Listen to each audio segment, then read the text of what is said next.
Tarozini og'ir qiluvchi bo'lgan amallardan bittasi bu shahodat kalimasi.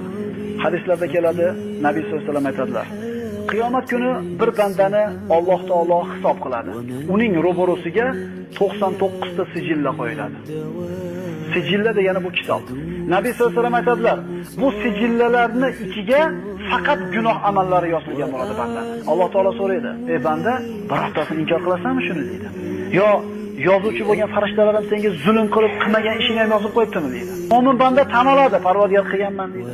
Qayerga boradi? Qayerga boradi? Chunki oyoq qo'llar guvohlik berib turibdi. Ya'ni bandasini itoatkorligini, bandasini gunohlarini e'tirof qilib bo'ynini egishini yaxshi ko'rar ekan Parvardigor. Bo'ynimizni egayapmiz birodarlar. Sajdaga peshanamizni qo'yganimizda Parvardigor meni kechir deb yig'laylik. Chunki insonni deydi Rasululloh, Allohga eng yaqin bo'lgan holati sajda holati deydi. Alloh subhanahu va taolo bu itoatkor mo'min bandasiga seni bitta uzring bor biz oldimiz.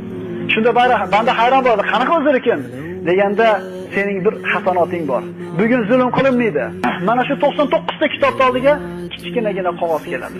Banda ko'rib Parvardigor, ha bu 99 ta sijillarning oldida bu kichkinagina shapalaqdek qog'oz nima bo'ladi deb turgan paytda mana shu qog'oz savob pallasiga borib shunday tushganida gunoh pallasini bosib turgan 99 ta sijillarni shunday zirqiratib ko'tarib tashlaydi.